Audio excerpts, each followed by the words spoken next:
Good will ఇది మన brand. యువత మేలుకు ఒకటే హామీ ఇస్తున్నా, మీ భవిష్యత్తుని బంగారు భవిష్యత్తు చేసే బాధ్యత మాది మాది అని మరొకసారి హామీ ఇస్తున్నా. అందుకే యువగళం సూపర్ హిట్, అవునా కాదా? యువగళం గట్టిగా చెప్పాలి. తమ్ముళ్ళు, నేను కొత్తగా మీరు ఆలోచిస్తే వన్ ఫ్యామిలీ, ఒక కుటుంబం, ఒక పారిశ్రామికవేత్త. ఒకప్పుడు నేను ఐటీ మాట్లాడాను, ఇంటింటికి ఒక ఐటీ చదువుకున్న వాళ్ళు ఉండాలన్నాను. నా మాట విన్నారు. దానివల్ల ఈరోజు మీరు చూస్తే మన గ్రామాల్లో చదువుకున్న రైతు బిడ్డ, రైతు కూలీ బిడ్డ ప్రపంచం మొత్తం వెళ్లారు.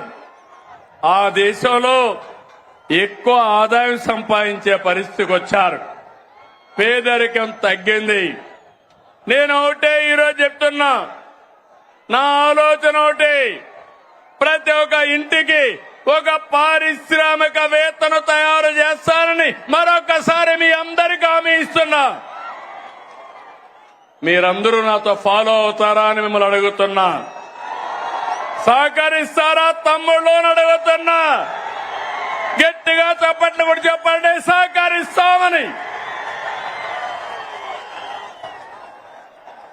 1,00,000 మంది డాక్రా మహిళల్ని పారిశ్రామికవేత్తల ఏడుగా ప్రోత్సహిస్తున్నాం. తమిళలో భారతదేశంలో అతిపెద్ద సంక్షేమ కార్యక్రమం సంక్షేమ పండుగ మనం ఇచ్చే ఎన్టీఆర్ భరోసా పింఛన్లు. పేదల సేవలో మొదటి తారీఖున 64 లక్షల మందికి పింఛన్లు ఇస్తున్నాం. ఇప్పటి వరకు 45,000 కోట్ల రూపాయలు పంపిణీ చేశాం. ఇది సూపర్ హిట్, అవునా కాదా తమ్ముళ్ళు అని మిమ్మల్ని అడుగుతున్నా. పేదవాళ్ళని ఆదుకున్నామా లేదా అని అడుగుతున్నా. 45,000 కోట్ల రూపాయలు ఇచ్చాం కాబట్టి కనీసం 40 సార్లు గట్టిగా చప్పట్లు కొట్టమని మిమ్మల్ని అందరికీ విజ్ఞప్తి చేస్తున్నా. అన్నా క్యాంటీన్, పేదవాడి ఆకలి తీర్చాలని 244 క్యాంటీన్లు పెట్టాం. ఇప్పటికీ 5,60,00,000 మందికి ఉచిత భోజనాలతో కడుపు నింపాం. నేను అడుగుతున్నా, పేదవాడికి 5 రూపాయలకే భోజనం పెడితే ఎంత ఆనందం ఉంటుంది తమ్ముళ్ళు అని అడుగుతున్నా. గడిచిన ప్రభుత్వంలో పేదవాళ్ళ పొట్టగొట్టి అన్నా క్యాంటీన్లు మూసేశారు, అవునా కాదా అని మిమ్మల్ని అడుగుతున్నా.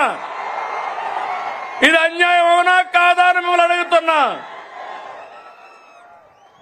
తమ్ముళ్ళు, కూటమి ప్రభుత్వం అందరి ప్రభుత్వం, అన్ని వర్గాల ప్రభుత్వం.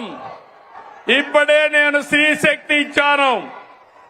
ఈ రోజు మీ అందరికీ హామీ ఇస్తున్నా, దసరా రోజున ఆటో డ్రైవర్లందరికీ వాహన మిత్ర కింద 15,000 రూపాయలు ఆర్థిక సహాయం చేస్తామని అనౌన్స్ చేస్తున్నాను.